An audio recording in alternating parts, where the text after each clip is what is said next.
Kutsatze gora egiten jarraitzen dute Nafarroan. Egun gutxiren buruan, eguneko 50 kasutik gaurko 500 pasatxora heldu da, Santos Indurain Nafarroako Osasun Kontseilariaren hitzetan. Kasuen gehiengoa 17 eta 29 urte artekoen artean izan da. Batzuetan 10 kasutik 9 izan dira adintarte horretan azaldu du Indurainek. Arratsaldeon guztioi, kutsatze gora egiten jarraitzen dute Nafarroan. Mugikortasun gehiagorekin eta eremu itxietako sozializazioarekin lotu dute igoera hori. Eta horregatik, neurriak zentzu horretan hartuko ditu Nafarroako gobernuak. Hala nola uztailaren 7ko gaueko 12etatik aurrera, ostalaritzako establezimenduek goizaldeko ordu batetan itxi ahalko dute gehienez jota. Duela astebete onartu zuen gobernuak ostalaritzako eta kirol eta kultur jardueretako neurriak leuntzeko foru dekretua, baina kasuen egoera esponentzialak hori geldiaraztea behartu du. Hori horrela, gaur bertan onartuko dute foru dekretu hori behin-behinean geldiaraziko duen dekretua, eta gutxienez 15 egunez egongo da indarrean. Araban, Bizkaian eta Gipuzkoan berriz 367 positibo berri atzeman ditu Osakidetzak eta positibotasun tasa 6,91an kokatu da. Ildo horretan Urkullu lehendakariak tentsioa mantentzeko eskatu die herritarrei. Ohartarazi duenez, zentzu batean iazko udakoa gogora ekartzen duen egoeran gaude. Horretarako bizikidak ez diren pertsonekin harremanetan jartzea saihesteko esan du lehendakariak, tartea zaintzeko eta ez egoteko aireztapen gutxiko lekuetan. Beste gai batzuei helduz, uztailaren 17an 8 euskal herritar epaituko dituzte Espainiako Auzitegi Nazionalean. 2010ean euskal presoen eskubideen alde egiten zuten lana eta haren manupekoa zelakoan. Orotara 77 espetxe urte eskatzen dizkie fiskaltzak. Horren harira Maialen Iriartek agerraldia egin du goizean. Tamalez dena da eta aitzakiarekin estatu sakoneko kontrolik gabeko botereek eremu politikoa lokaztu nahi dute eta herri hau etengabeko txantaiaren pean mantendu nahi dute errepresio eta kartzelaren etengabeko mehatxupean. Ezin gara eskuak gurutzatuta geratu, eskubide prozesalak, jardun politiko eta profesionalerako oinarrizko askatasunak eta pentsamentu askatasun soila urratzen ari direnean. Euskal Herria Bildu, larunbate guardian Bilbon eta Donostian deitutako mobilizazioetan izango da eta bertan parte hartzera deitzen ditugu herritarrak ere. Ekonomia arloari dagokionez, sektore publikoko sindikatuak eta Espainiako gobernua administrazio publikoan behin-behinekotasuna murrizteko akordioa prestatzen ari dira. 3 urte baino gehiagotan bitarteko beharginak bete dituzten lanpostuak finkatzeko deialdiak eta lehiaketa gainditzen ez duten langileentzako 20 eguneko kalte ordaina aurreikusten du akordioak. Datorren astean, administrazio publikoen mahai orokorrean ixteko asmoa duten akordioaren xehetasunak oraindik ixten ari direla ziurtatu dute negoziazioko iturriek. Erreformaren helburua 3 urteren buruan enplegu publiko guztiaren behin-behinekotasun tasa 8%ren azpitik kokatzea da. Naiz eta erkidegoen egoera txarra izan, behin-behinekotasun tasa 130 baino handiagoa delako. Bestetik, atzo arratsaldean urpeko arrantzale bat desagertu zen Lekeitio parean. 2 lagun zebiltzan arrantzan Santa Catalina itsasargiaren parean, eta batek bestearen arrastoa galdu zuen. Berehala jarri ziren abian bilaketa lanak, baina atzo behintzat ez zuten arrantzalea topatu. Gaur goizan berriz ekin diote bilaketari. Ertzaintza larrialdi zerbitzuak Ondarrako gorriaren itsas salbamenduko zerbitzua eta Lekeitioko sorosleak dabiltza lanean, helikoptero batekin eta urpekariekin, 25 metro inguruko sakoneran. Ostera, jendetza bildu da asteburuan Bilbon 11 garak erreferendumaren alde lelopean deituriko mobilizazioan. Gure eskuko hartarazi du ez duela onartuko erabakitzeko eskubiderik gabeko estatus politikorik. 10 euskal herritarretik 7 haien etorkizuna erabaki nahi dute. Hori ondorioztatu baitzuen naziometroak. 11 gara ekimenak larunbatean mobilizazioa egin zuen erreferendumaren alde lelopean. Aldarrikapen politikoz eta ekitaldi kulturalez blaitutako mobilizazioak jendetza batu zuen Bilboko itsasadarraren 2 aldeetan. Izan ere, Eusko Legebiltzarreko autogobernu taldea udazkanean berrekitekoa da estatus politiko berriari buruzko eztabaida, eta prozesu horri begira bere gutxienekoa finkatu du 11 gara egitasmoak. Hau da, lege proposamenak erabakitzeko eskubidea arautzea.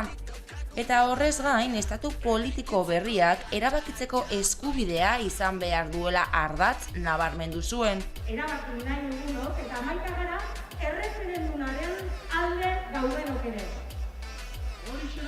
Halaber, gure esku ohartarazi zuen ez duela onartuko erabakitzeko eskubiderik gabeko estatus politikorik. Hala, Legebiltzarreko eztabaidagatik poza azaldu zuen dinamikak, eta gaineratu zuen ordezkari politikoek olatu demokratikoa hartzeko aukera historikoa dutela. Eta bide batez gure eskuk iragarri zuen hilabeteetan bildutako sinadurak eskuan herritarrak ezin direla zain gelditu. Eta horregatik azaldu zuen euskal erakundeak interpelatuko dituztela erabakitzeko bidea arautzeko. Demokratiko berri badator, eta badakigu zer gertatzen zaion olatuaren zain geratzen danari. Olatu azpian geratzen dela. Izan ere, dinamikaren helburua sinadura bilketa urte bukaerara luzatzea da.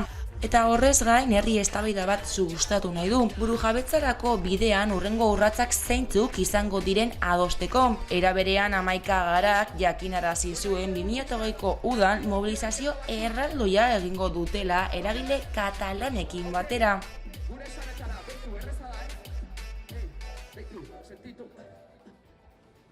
Bien bitartean, presoak etxeratzeko urratsa egin nahi duela aldarrikatu du Sarek Iruñean.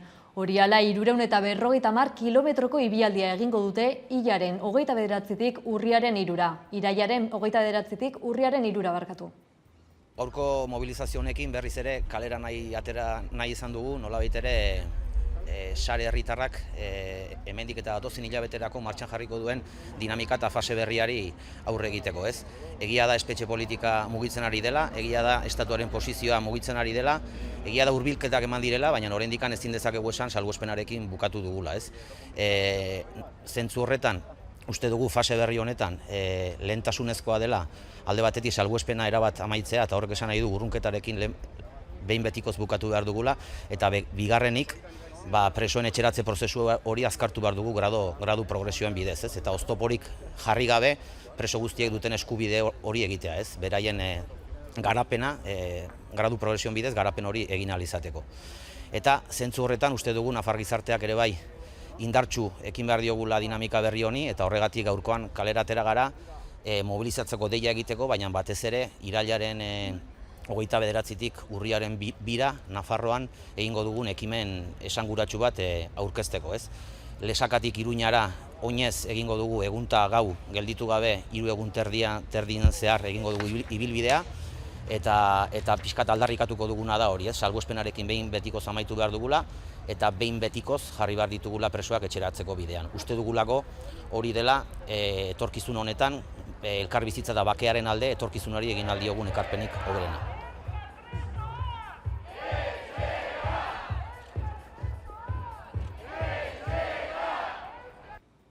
Eta atzoko egunean, Jose Ulibarrena eskulturgileak Noaingo bataila omentzeko egindako monumentuan ekitaldia egin zuten.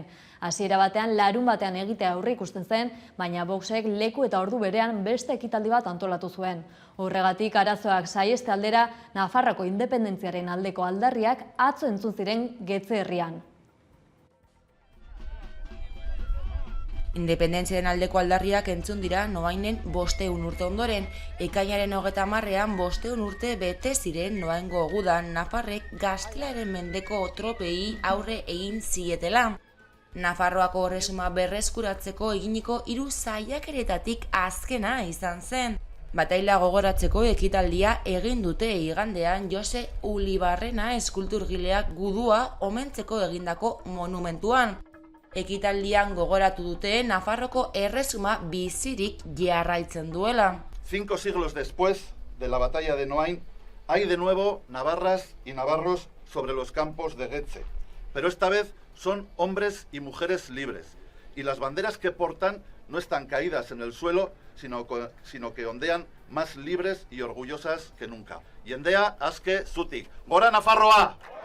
Bandera independentistak non nahi, baina soinujoleak, txalapartariak, gaitariak eta dantzariak ere bazeuden. Eta 500 urte zioten letra erraldoiak irakurri altziren.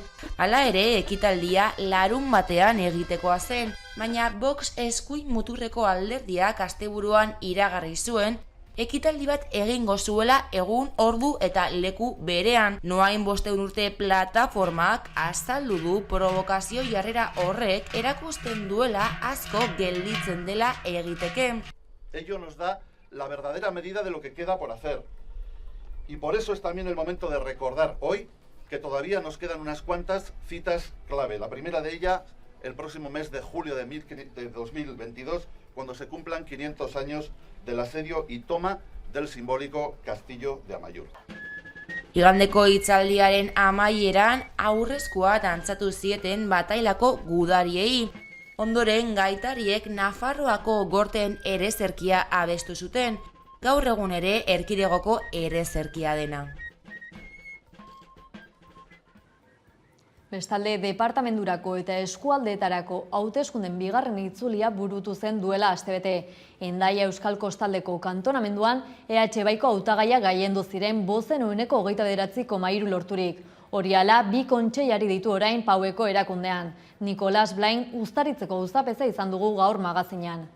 Balorazio biziki baikorra egiten dugu gure partetik.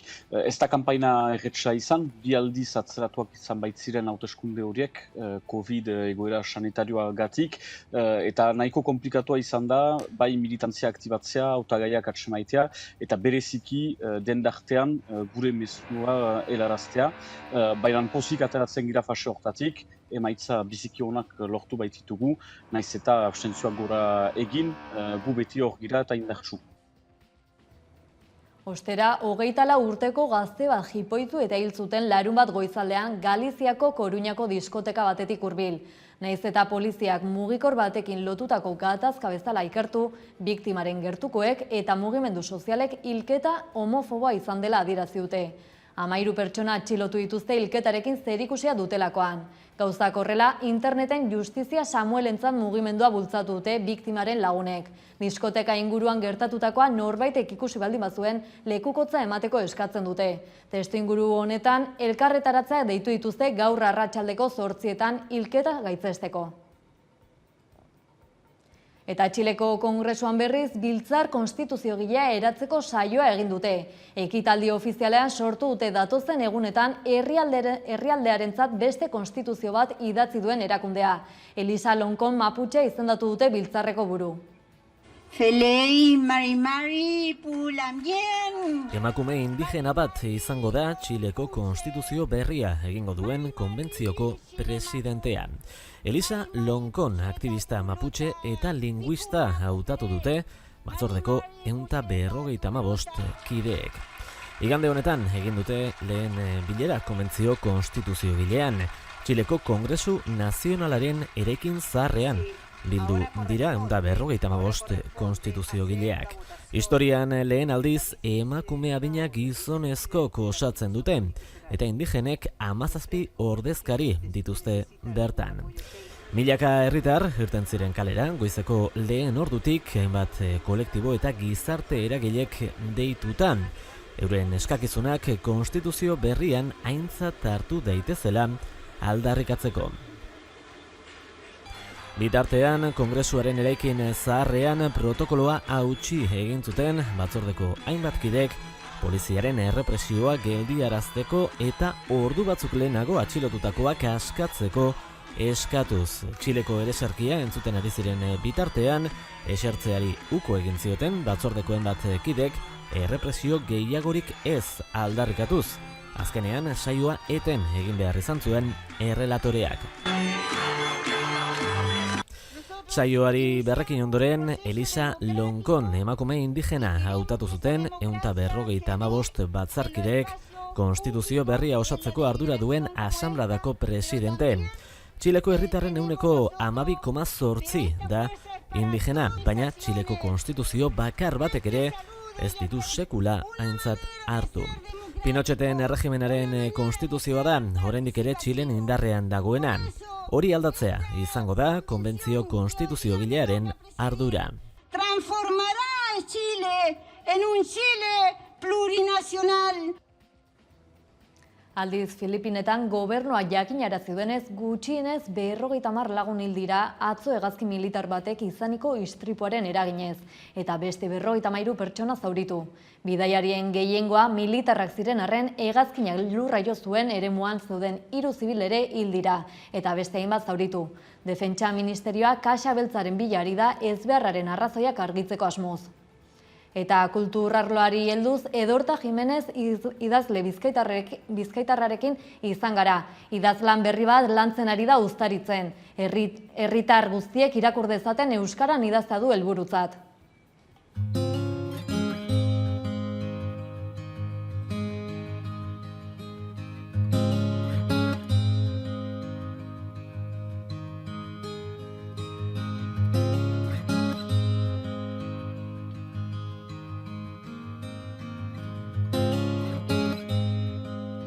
Edorta Jimenez naiz Mundakakoa, beraz Bizkaitiarra, eta hemen nago uztaritzen asmoa 3 aste hemen ematea da, 3 zatitan zerbait idazteko geuretik sortua ekimenaren barruan. Helburua hemen ikusten dut, uztaritzarrek ere irakurriko dutenez, euskara erabili, hemen ohartzen baikara hegoaldean eta hegoaldeko gune indartsuenetan ze euskara erabiltzen den eta zein den hemen erabiltzen dena eta ez dugula batasunerako biderik egiten. Uztaritzek badu kulturarekiko atxikimendu biziki azkarra, hainbat elkarte egitura Ipar Euskal Herrikoak hemen kokatuak dira, hien egoitza, badugu Euskararen kultur erakundea, hemen berean gure inguruan dute egoitza, eta hainbat elkarte biziki dinamikoak direnak, bereziki iauterien kasuan eta ospakizun biziki famatuak ditugu uztaritzen. Zubiak eraiki behar ditugu eta gehiengoak irabazi kulturarentzat lan egin horretan. Eta elkarre ezagutu eta elkarrekin egon, bidea luzea da. Eta bidea kulturaren bidez egingo da hein handi batean. Eta kultura, ekonomia bihurtzeko gai baldin bagara, errezago izango da Lapurdi eta Bizkaia elkarri hurbiltzea. Edo Nafarroa eta Gipuzkoa herrialdeak ekonomia egitea lortzen baldin badugu kultura. Eta gero elkarren ezagutza da hemen garrantzizkoa eta egonaldiak egitea zezanik ez. Atseginez hartuko nukenik norbait etxean ez, Durangoko azokan eta behin baino gehiagotan egin izan dudana. Nahi badugu gure ezagutzea gonbidatu egin behar dugu, zubia jarri eraiki behar dugu eta hemen zubiak eraiki behar dira. Eta alde honetatik ekimena ederra da. Ikusiko dugu zer dakarren ekimenak, ze kalitate daukan gure lanak eta zer eragin daukan gerora begira elkarrezagutza honek.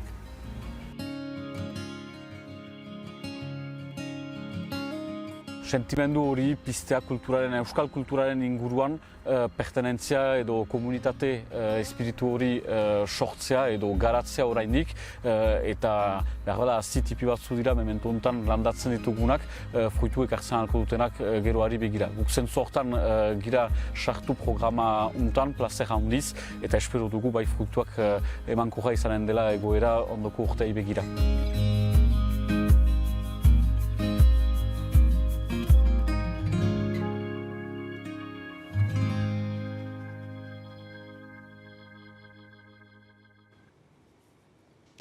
Eta bestetik, Aurrera Festen 2. edizioa martxan dago eta Euskalduna jauregian 30 ikuskizun baino gehiago ikusi ahalko dira hilaren 25 arte. Horien artean Josune Mendizabal, Lesbo Bebobe antzerki taldeko kidea izango da eta antzerki taldeak eta kitorik ez lana antzeztuko du bertan.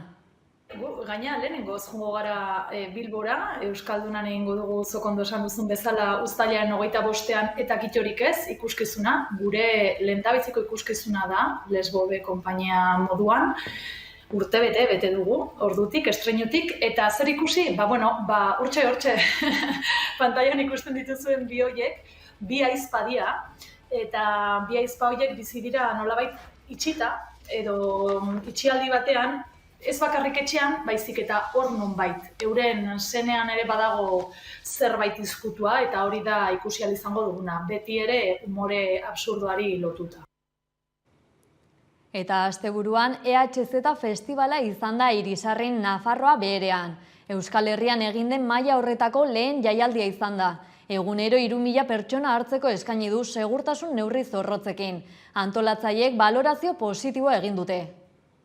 Dena zera behar bat dinen gandik, elkartopatzea, trukatzea, gainera eta eskolen kulturaren inguruan, eta denak bizik konten.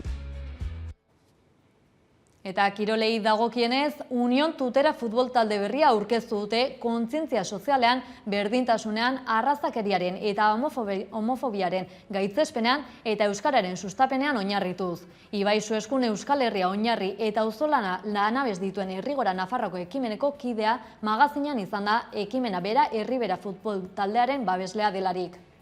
Esan beharra dago, Herrigorak bestelako proiektu bat sortu zuela, agerraldia deitzen dena, eta agerraldia zertarako euskarari beste auspo bat, beste zerbait emateko, oso ondo egon da Herrigorak egin duen lana orain arte, eta oso ondo egongo da egingo duen ekarpen ekonomiko hori, baina etorkizunean uste dugu euskarak beste zerbait behar duela, alfabetatze eremu horietatik haratago, euskara plazara atera behar dugula, euskarak beste bultzada bat behar duela. Eta horien artean, Union Tuterako egitasmoa sortu edo sortze bidean zeudenean, gurekin kontaktatu zuten, gurekin hitz egin zuten, eta gu oso ondo ikusten genuen olako proiektu bat, futbola euskeraz eta euskaratik ere sortzea, bestelako filosofia batekin, bestelako balore batzuekin, baina beti ere euskara ardatz izanik,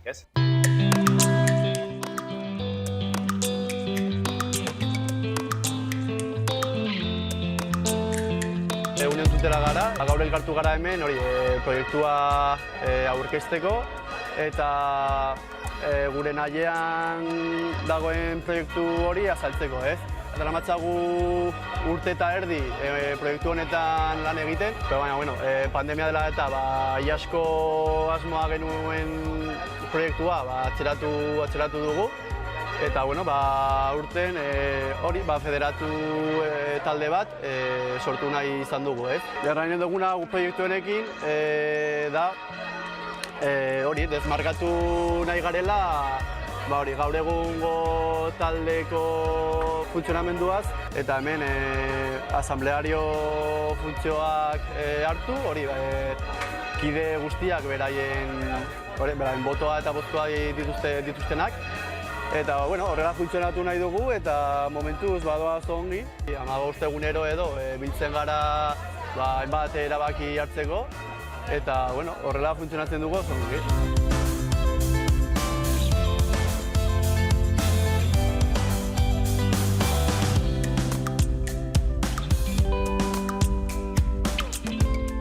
Badaukagu ja entrenatzailea, eta gure nahia hurrengo astean edo 15 egunetara berarekin bildu.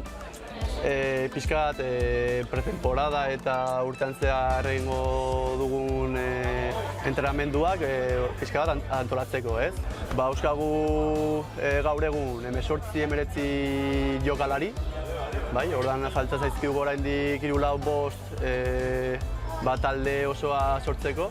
Abuztuan pretemporadarekin hasiko gara, itxoin behar dugu ze ligaskan tokatzen zaigun. Oso pozik gaude eta aurrera eramateko gogo handiekin.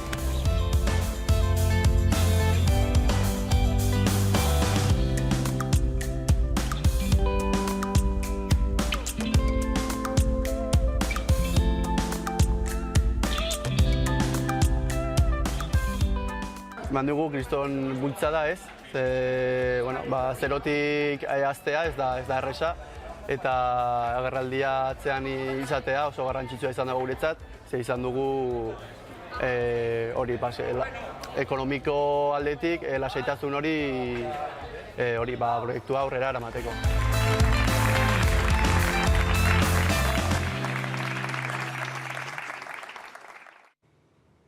Ostera arraunari helduko diogu. Euskolabel Ligako bigarren jardunaldia jokatu zen atzo Koruñako uretan eta Santurtzik eraman du hiriko bandera. Naiz eta Urdaibaik irabazi estropada 15 segunduko aldea atera baitie bi egunetako denborak batuta. Eta gauzak horrela, Errusiako umeen elkarteak omenaldia egin dia asteburuan Sestaon 36ko gerran Sobietar Batasunera ebakuatutako 40 umeri. Gerra amaieraren 75. urteurrenean. Gerrako ume horiek oroitzeko Errusiako neskek abesten duten bideo batekin emango diogu amaiera gaurko albistegiari. Besterik ez gure aldetik hauek izan dira eguerdiak gurean gaur utzi dituenak. Guztiak eta gehiago nahi duzuen aldiro 11.eus atarian. Ondo izan eta bihar arte.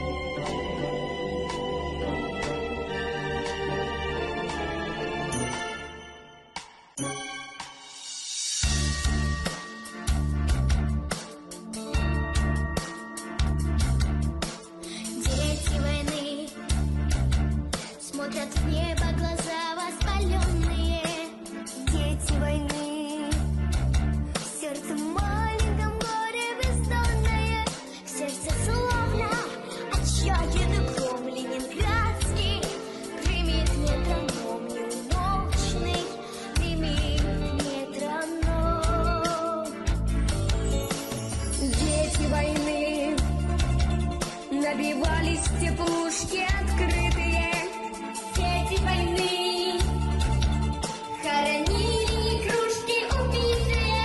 Никогда я забыть не смогу крошки хлеба на белом снегу, крошки хлеба на белом снегу. Ветры огненный, черный.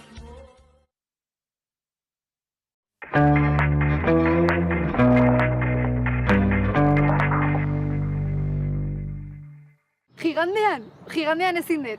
Imagigatzen? Zatoz Euskaltelera osoa Infinityrekin. Gigarik gabe etzarela geratuko jakitearen lasaitasuna. 2 mugikor linea giga mugagabeekin. 500 megako internet wifi mexekin. Telebista eta Netflix, hilean 29 euro bakarrik ordainduta. Garagarria da.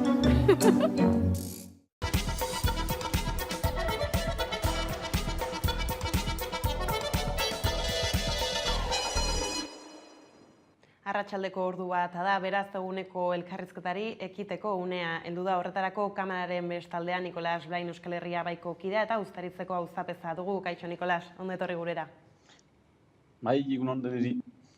Departamendurako eta eskualdeetarako hauteskunden bigarren itzulea burutu zen ekainaren 27an, 2 aste direla. Hainbat hausnarketa mahaigaineratu dira bozak eta gero, eta elkarrizketarekin hasteko hauteskundei helduko diogu, nola ez, eta esaiguzu nola zabiltzate igarotzen hauteskunden ondorena, eta ez dakit hauteskunden ajeak jarraitzen duzuenean? Bai, balorazio biziki baikoja egiten dugu gure partetik. Ez da kanpaina erretsa izan, 2 aldiz atzeratuak izan baitziren hauteskunde horiek, COVID egoera sanitarioagatik, eta nahiko komplikatua izan da, bai militantzia aktibatzea, hautagaiak atsemaitea, eta bereziki dendartean gure mezua helaraztea. Baina pozik ateratzen gira fase hortatik, emaitza biziki honak lortu baititugu, naiz eta abstentzioak gora egin, gu beti hor gira eta indartsu.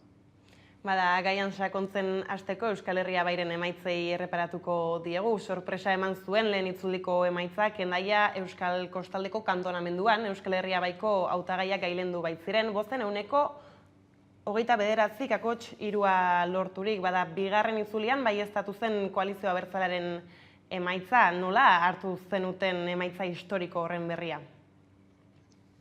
Bai, azpimarratzekoa naiz eta abstentzioa gora egin, 20.821 boz bildu genituen lehen itzulian 12 kantonamenduetan, lehen aldikotz ezkerreko indar abertzaleak 20.000 bozen ein hori depasatzen duen lehen itzuli batean, horretaraziz ere, 2015ean, azken departamentaletan, 17.000 boz pasa egin genituela, beraz, 3.000 boto gehiago, 3.000 pertsona gehiago EH bozka boletina hautatu dutenak, diakinez abstentzioak gora egin zuela. Beraz, gu kontent gira, ez dugu historiko hitzan sobera baliatu nahi abstentzioagatik, eta kriston lana dugulakotz orain, jendea bermobilizatzeko gure proiektu politikoaren inguruan eta instituzioen inguruan.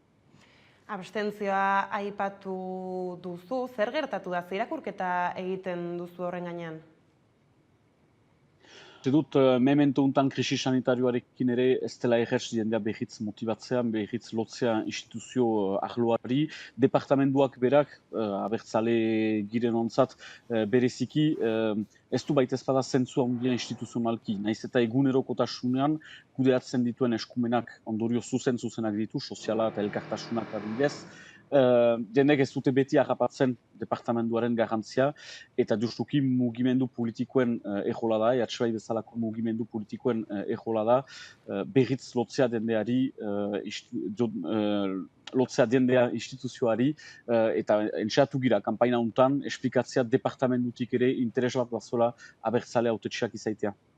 Gero, Ipar Euskal Herriaren eren batek, Euskal Herria bai ezkerreko lehen indar gisa kokatu duela esan daiteke, bai baina zer egin dezakete ezkerreko abertzaleek, zer egin dezaket zuen, parte hartu ez duten gainerako bi erenengana iristeko. Entxatzen gira, egunez egun gauzak konkretuetan sakontzea, ari gorri gisa hartu ginuen ere etxebizitza arazoa, kanpaina hontan, naiz eta etxebizitza eskubidea ez den departamentuaren lehen eskumenetan, baina segituko dugu horrekin, iragarri dugu manifa jendetsu bat heldu den azaroko, segitu behar dugu jendeak dituen aldarrikapenei, erronkei, arrangurei erantzuten, eta ohartarazi jendeari karrikako lanaz gain instituzioetatik ere tiratu behar dela eta konkretuki proposamen zehatzak ekarri. Orain bi hautetxeekin departamentuan nahiko dugu horren bozere maile izan, eta erakutsi jendeari balio duela ere hautetxea bertzaleak saharaztea departamentua bezalako instituzioetan. Aipatuzu etxebizitzaren gaia, arazoa, agian gero helduko diogu horri, baina bi itzulien artean zuenganatu ditu